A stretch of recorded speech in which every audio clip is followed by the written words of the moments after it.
Sadly, I'm here troubleshooting my Generac today. This is a 22K Guardian air-cooled, but it's going to be probably very similar to most of the newer models, I would say. Here's my issue. Too much talk. Try to run it.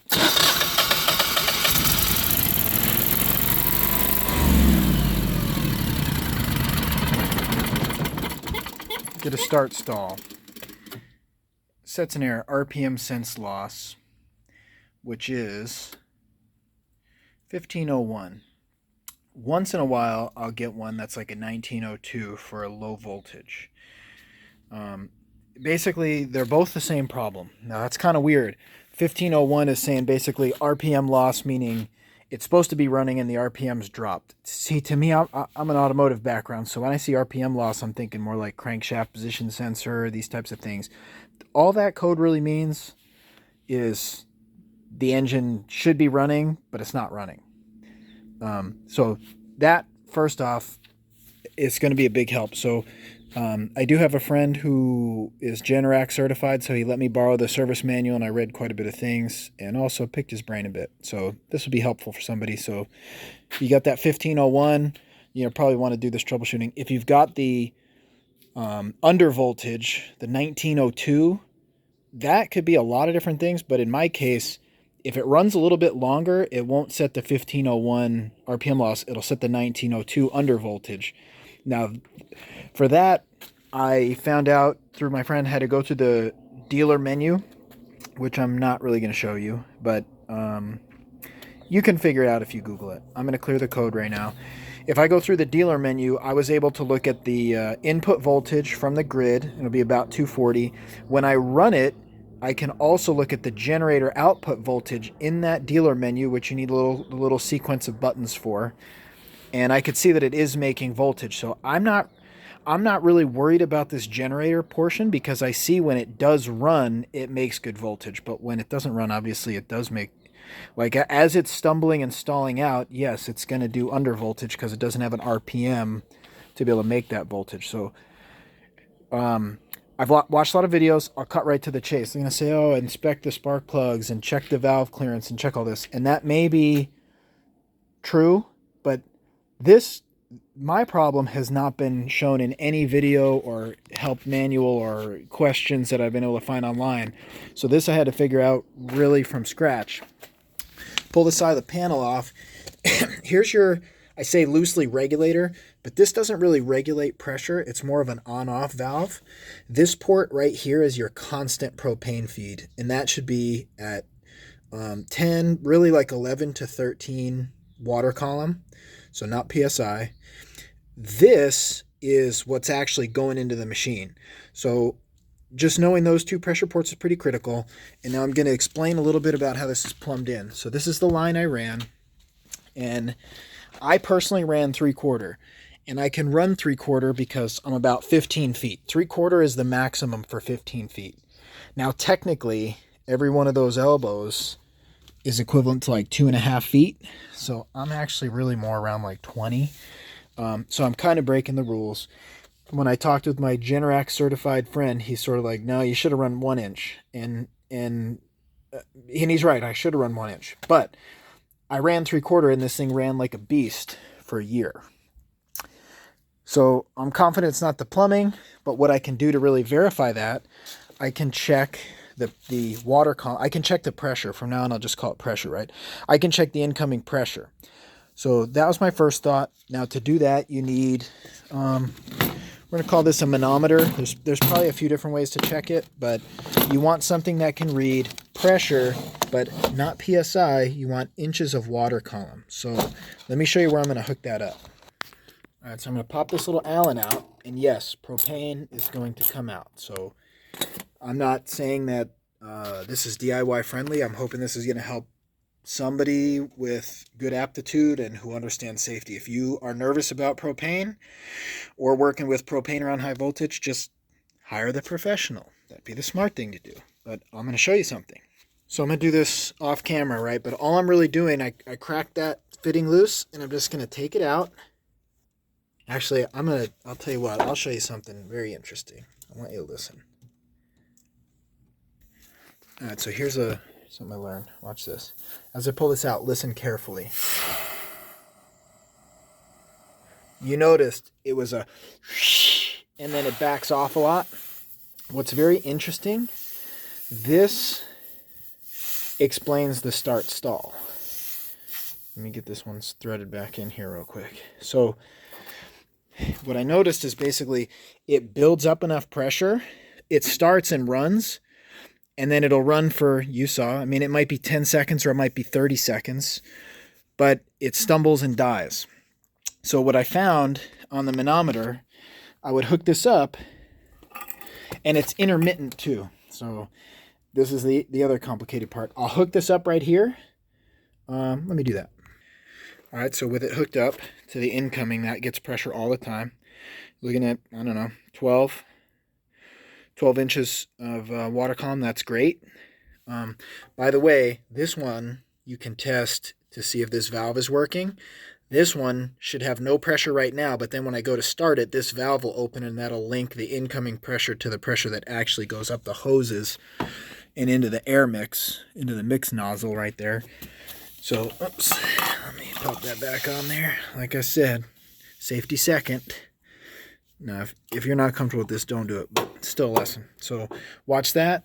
And again, this is intermittent, so I hope it does it, but once in a while this thing will run great, and once in a while it won't. So clear the code, start it manually.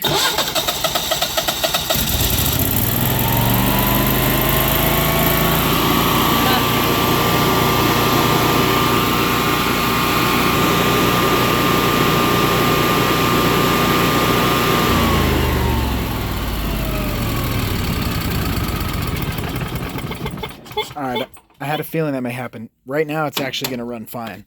This thing has been kind of a pain in my butt, but I'm going to describe it to you since apparently I'm not going to be able to show it to you. What I would get before, I would get the 12 inches or 12. We'll call it 12 inches. How about that? Because it's a water column. I'd get the 12. I would start it. Immediately I'd watch this thing fall. Then as it got to zero, boom, it would sputter and die. And that would take anywhere between like 10 seconds to 30 seconds. So figuring out that it was a fuel problem was actually pretty simple if you know how this thing kind of works, right? So let's say yours does that same code and you think it may be a fuel problem. You need to come over here, pull that plug out, check your incoming pressure, should be about 12, start it. It should never fall very low, right? But this one did. Of course, it doesn't right now. If it falls off, that would indicate it's starving for fuel. Because I'm an automotive, that stuff makes a lot of sense to me. What I had just done no less than an hour ago is I did that test, started it up, boom, it starves, goes to zero, and dies. Tells me it's starving for fuel. So my next step, my propane tank is right over here. The next thing that I did, I really wanted to be able to show you this diagnosis, but that's the problem, it's intermittent, and my priority is really fixing it, so apologize I can't demonstrate. Right here, that's the incoming pressure. Don't play with that. Down here is the gauge. That's the outgoing. I pull that plug out. I put the manometer on here. It read 12 inches, water column. I start the generator. That needle goes from 12, poof, right to zero.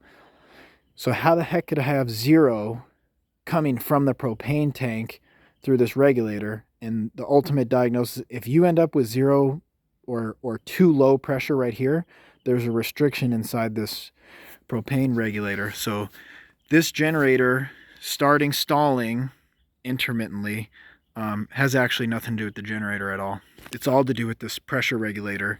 And I saw a lot of, how to diagnose Generac videos, but nobody really focused on this pressure regulator. So what I'm going to do right now is I'm going to bang on it and see if I can get it to break. But at the moment, it's working, and this thing would set an intermittent either undervoltage or loss of RPM, and it was actually broken for like 3 days straight, and then worked for a day. It didn't work for a day, and now apparently it's working when it wasn't working earlier. So let me see if I can get it to malfunction. If not, I will show you the fix. All right, let's retry this after goofing off with it.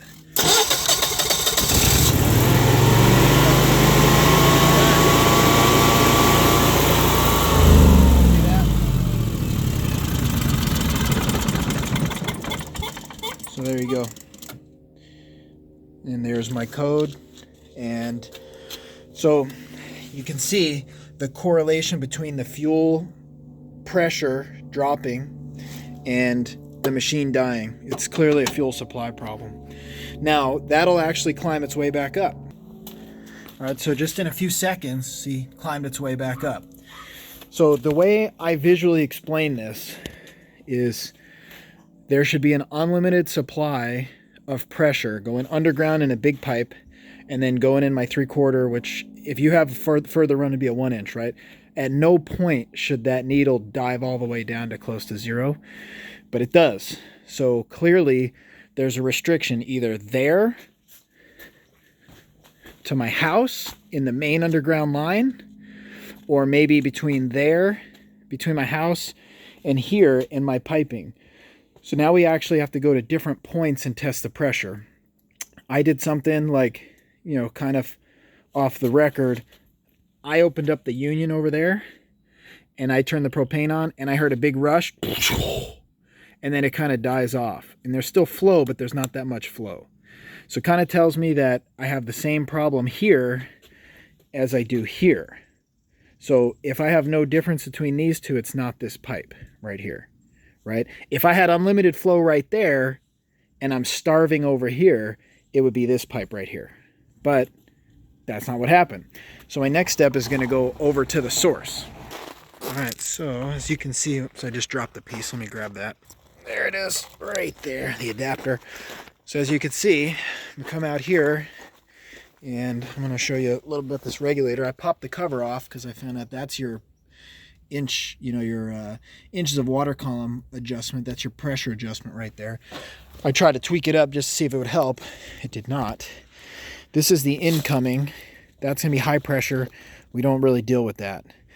This is what's adjusted by the regulator. So I'm going to take this plug out and use a manometer. But if you're, if you're on the farm and you don't have the manometer and you're a little bit of a goat roper and a little bit of a country bumpkin, you could take this out and you can kind of gauge the amount of flow you have.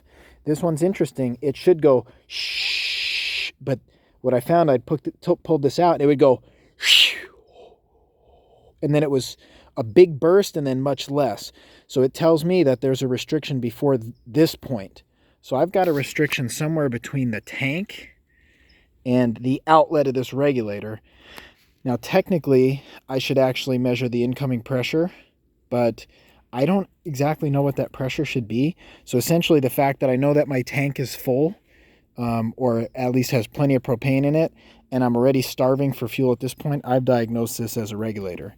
I've gone and bought a regulator. It's probably going to be getting installed in the dark, but that's fine. So I'll even show you the before and the after on that regulator right there. So check this out.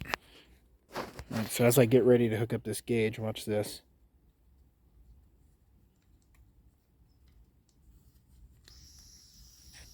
Yeah, barely any flow already. And to less and less and less. So I get an initial shh, and then I get less. So that's telling me there's a restriction. Now watch. I give it a little bit of time to build pressure up. Now listen. Good flow. And it's already lessening. It's less. You can do it by ear, but I've got the tools, so let me show you. All right, so check it out. I've got the gauge on it. I'm going to show you 12 inches of water column right there. Now, when I run my stove inside the house, the stove works great, but the stove doesn't really pull a lot of volume. So I was thinking propane's got to be good because the stove works. But this pulls a whole nother level of volume of propane, and it takes this to actually bring out the problem. Let me clear the code, run it manually. Watch this. See, it already tanked it. It's done.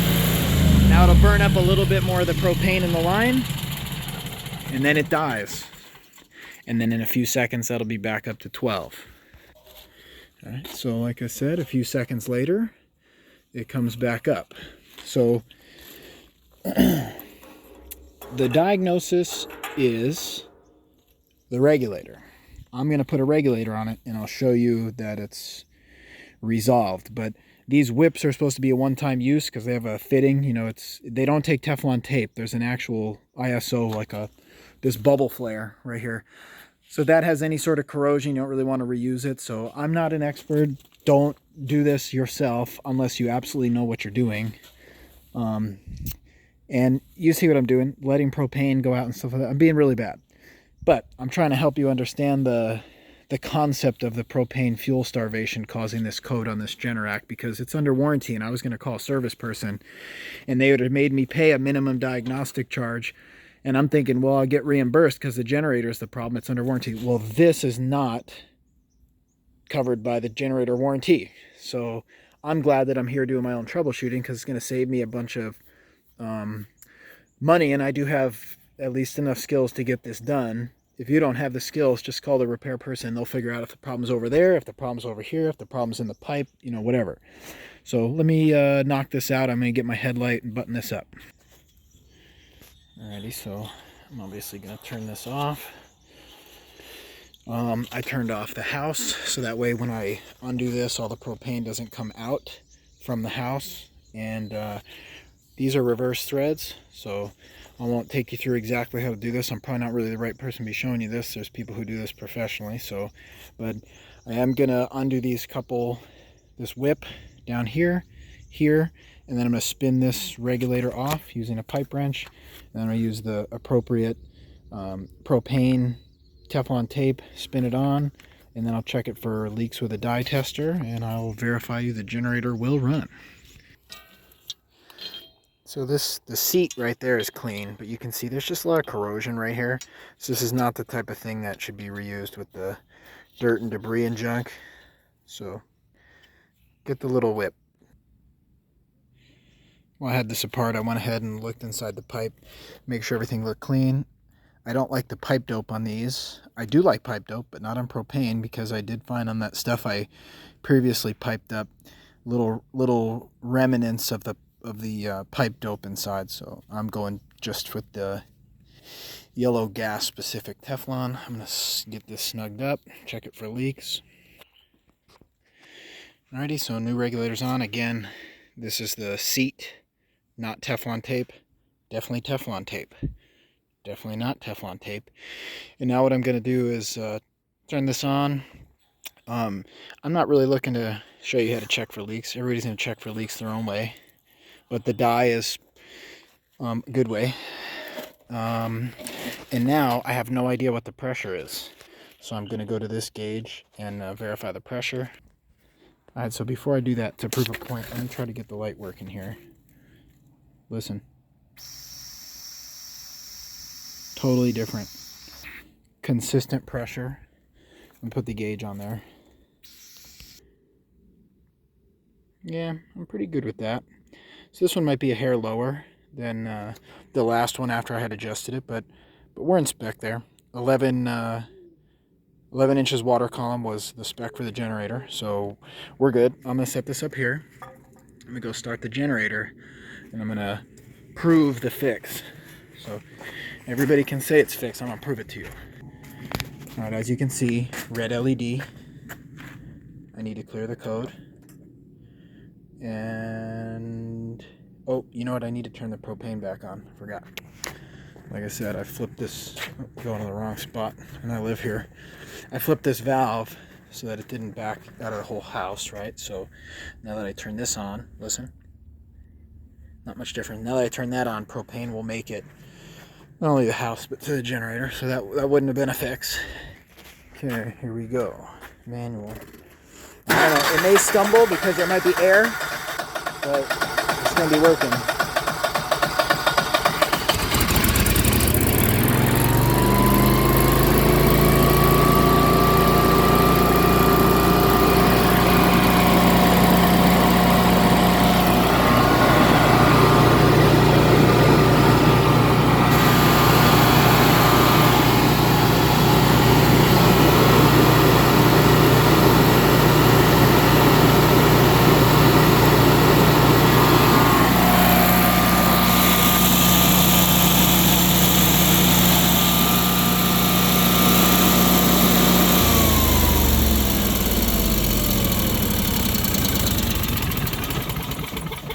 Boom, running, obviously good.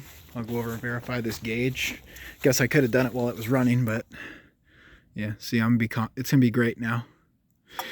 So a lot of frustration and kind of a tough diagnosis, all because of that sucker right there. Back to the nice green light. Now I can put this whole thing back together.